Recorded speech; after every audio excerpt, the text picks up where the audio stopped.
Bonjour et bienvenue. Aujourd'hui, on va se plonger dans un projet qui est vraiment particulier. Ah oui, assez unique en son genre. On a reçu une présentation d'une initiative qui s'appelle Les Contes de Papy Jean-Pierre. Et c'est fascinant. Mhm. On a une série de visuels qui nous racontent une aventure un peu folle, une famille qui parcourt la France pour en fait redécouvrir les contes et légendes de nos régions. C'est ça. Notre but là, c'est de décortiquer un peu comment ils arrivent à faire ce grand écart entre, d'un côté, un voyage presque bohème Ouais. et de l'autre, la préservation d'un patrimoine très ancien. Et l'éducation des enfants surtout. Des enfants qui vivent à l'ère du numérique. Exactement. Et ce qui frappe tout de suite, je trouve, c'est que ce n'est pas juste une collection d'histoires pour dormir. On sent qu'il y a une intention bien plus profonde, une vraie quête. Oui, une mission. Mais ils le disent eux-mêmes, ils veulent sauver un folklore oublié. Mais le vrai enjeu, c'est pas tant de le sauver que de le rendre à nouveau désirable. Pertinent pour un enfant de 6, 8, 9 ans aujourd'hui. D'accord. Donc on va explorer ça. On va d'abord regarder le voyage lui-même, ce qui le rend si spécial. Puis on plongera dans quelques légendes qu'ils ont choisies pour voir ce qu'elles racontent. Et comment ils les racontent aujourd'hui, j'imagine? Exactement. Comment on fait en 2026 pour raconter des histoires de Corrigan et de dragons Excellent programme. Alors, commençons par le début, la route. Le cœur du projet, c'est ce voyage très concret. à bord du camping-car. Voilà, Le fameux camping-car qu'ils ont baptisé Vagabond. Il y a une photo qui résume tout, je trouve. celle dans le champ de lavande. Oui, on voit ce camping-car un peu rétro, bleu et blanc, posé en plein milieu de la Provence. C'est plus qu'une image de vacances, il y a une idée d'immersion totale. Totalement. Et la légende de la photo est très parlante. Ils ne le décrivent pas comme un simple véhicule. Ils disent, et je cite, « notre studio de voyage et notre cocon pour lire Notre cocon pour lire, j'adore. ». Cette phrase dit tout, en fait. Le voyage n'est pas un déplacement. C'est l'outil de création. C'est le laboratoire. Oui, ils ne sont pas dans un bureau à Paris en train d'imaginer des histoires. Non, ils sont sur le terrain. Ils respirent l'air des lieux dont ils parlent. Et cette authenticité, c'est leur matière première. Absolument. Ils le formulent très bien d'ailleurs. À chaque étape, nous nous installons au cœur de la nature pour raconter les légendes locales bercées par les paysages de France. Bercées, le mot est fort. Oui, le paysage n'est pas un décor. Il infuse l'histoire. Il en devient presque un personnage. Ça me fait penser un peu, tu vois, à la démarche des ethnologues du 19e siècle, mais pour les contes. C'est tout à fait ça. Et ce qui est fascinant, c'est de voir comment cette approche très romantique est au service d'une mission éducative hyper structurée. Ah oui, oui, un des visuels la décompose en 3 piliers. Le premier, c'est le patrimoine. Le but est clair, transmettre les richesses culturelles et les folklores oubliés. Ça, c'est l'acte de sauvetage. D'accord. Et le deuxième pilier, c'est l'imaginaire. Là, on n'est plus dans la conservation. Non, on est dans l'activation. L'idée, c'est de stimuler la créativité des 6-9 ans.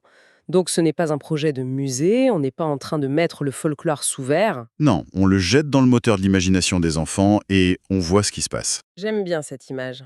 Et le troisième pilier, la lecture, vient boucler la boucle. Il s'agit d'encourager le plaisir de lire. C'est pragmatique.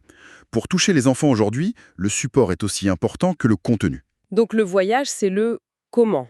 Voilà, c'est le moyen de récolter la matière première, le patrimoine, pour ensuite la transformer en un produit, des histoires modernes qui servent cet objectif, nourrir l'imaginaire et encourager la lecture. C'est très bien pensé. Et pour qu'on comprenne bien que ce n'est pas juste une petite escapade, il donne des chiffres. 10 régions visitées, plus de 20 histoires répertoriées et 3 aventuriers à bord. Ça ancre le projet dans du concret, Oui, c'est une véritable expédition. culturel et familial. Et ces chiffres sont importants. 20 histoires sur 10 régions, ça veut dire qu'ils ne se contentent pas de la légende la plus connue. Ils sont allés creuser. Bon, alors allons-y, entrons dans ce Tour de France des légendes. C'est la partie la plus savoureuse, je trouve.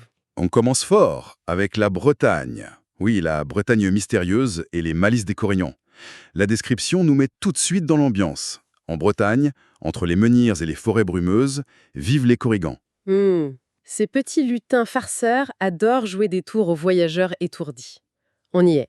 Ça me rappelle des vacances gamines où chaque forêt un peu sombre devenait potentiellement habitée. C'est cette magie-là qu'ils veulent capturer. Et ils le font intelligemment. Ils ne disent pas juste « les Corrigans existent ». Ils racontent une histoire précise. Celle de Zoé et Sacha? Oui, qui se lie d'amitié avec un Corrigan à Brocéliande. C'est un choix narratif clé. On passe du concept abstrait du lutin à un personnage. un ami potentiel. Ça rend le folklore accessible. Exactement. Et le choix de la Bretagne, ce n'est pas anodin. C'est le cœur du folklore celtique. Un lieu où la frontière entre notre monde et l'autre monde a toujours été un peu floue. Et le contraste est saisissant quand on passe à l'Alsace. Ah oui, changement total d'ambiance. L'Alsace et ses cigognes, les messagères du bonheur, on quitte les forêts brumeuses pour les villages aux maisons colorées. L'histoire est décrite comme douce, sur la solidarité et le renouveau. Et même parfaite pour une lecture du soir. Oui, on passe de l'aventure un peu espiègle à un conte qui rassure, qui apaise. Et ça montre qu'ils ont compris que le folklore n'est pas monolithique. Il répond à des besoins psychologiques différents. La Bretagne, c'est le besoin d'aventure, de frisson. L'Alsace et ses cigognes. C'est le besoin de sécurité, de chaleur. Tout à fait. La cigogne, c'est l'oiseau qui revient toujours au nid, qui protège le foyer. En choisissant cette légende, il ne parle pas seulement d'oiseaux, il parle des racines, de la famille.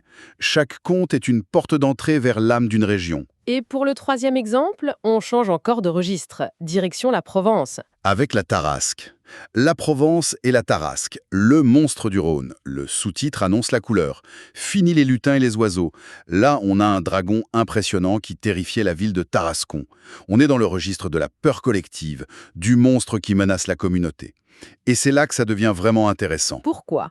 Parce que le document nous dit que le récit explique comment la douceur et le courage ont permis de dompter cette bête fantastique. Attends, je t'arrête là.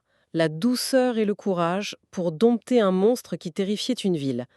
Est-ce que ce n'est pas un peu simpliste comme morale ? Un peu naïf peut-être pour des enfants d'aujourd'hui, non ? C'est une excellente question. Et je pense que c'est précisément là que le projet est malin. En surface, oui, c'est une morale simple, mais si on creuse un peu, D'accord. l'histoire originelle de la Tarasque, c'est Sainte Marthe qui la dompte avec de l'eau bénite et des prières. Ça parle de la manière dont une communauté gère une peur panique. Ce n'est pas la force brute qui gagne, c'est une autre forme de puissance. La foi, la compassion, ce qu'ils traduisent par douceur. Voilà. Et ça, c'est une leçon très profonde. Face à une menace qui nous dépasse, la solution n'est peut-être pas de sortir une plus grosse épée, mais de changer de paradigme. Et ça, c'est une idée tout sauf naïve. Vu comme ça, effectivement, c'est beaucoup plus puissant. Donc si on résume ce triptyque, Mhm. on a la magie un peu sauvage de Bretagne, Mhm. la douceur protectrice de l'Alsace et la gestion de la peur collective en Provence. C'est un aperçu assez vertigineux de la richesse de notre patrimoine. Exactement. Et il y a cette carte de France dans les visuels, un tour de France des légendes, qui synthétise tout ça parfaitement. Chaque région a sa petite créature, son symbole, avec ce slogan « Chaque région a son secret. Venez les découvrir avec nous ». C'est une invitation qui résume tout. Ils ne vendent pas juste des histoires, ils vendent l'idée que la France est une carte au trésor, un immense livre d'aventures à ciel ouvert. C'est une très belle image. Mais bon, collecter toutes ces histoires, c'est une chose. Le vrai défi, c'est qu'elles arrivent jusqu'aux enfants. Comment est-ce qu'ils s'y prennent pour qu'elles ne restent pas dans l'ordinateur au fond du vagabond ? Alors, leur stratégie de diffusion est très révélatrice. Ils marient l'ancien et le moderne. Le format principal, ce sont des e-books interactifs. Avec des illustrations colorées, oui. Le choix de l'e-book, c'est déjà un pas vers le public.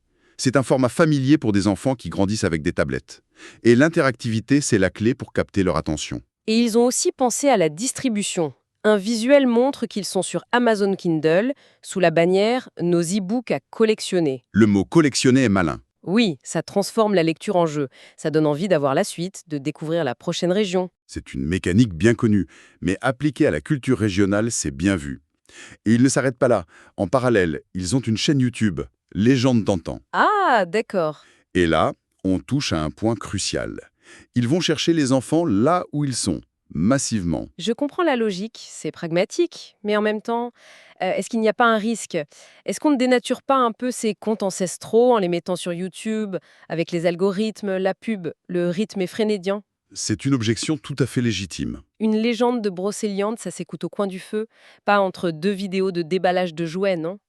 Est-ce que le format ne finit pas par trahir le fond ? C'est le débat central pour toute transmission de patrimoine aujourd'hui.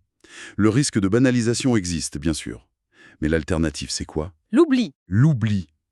Laisser ces histoires mourir dans de vieux livres. Je pense que leur démarche est plus subtile. Ils utilisent YouTube comme un cheval de Troie. Un cheval de Troie ? Oui, ils se servent d'un outil de la culture de masse pour y injecter du micro-local, de l'ultra-régional.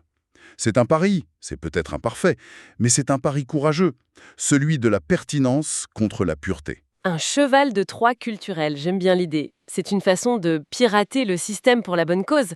Alors, si on prend un peu de recul, les contes de Papy Jean-Pierre, c'est bien plus qu'une collection de livres. C'est une sorte de manifeste. Oui, c'est ça.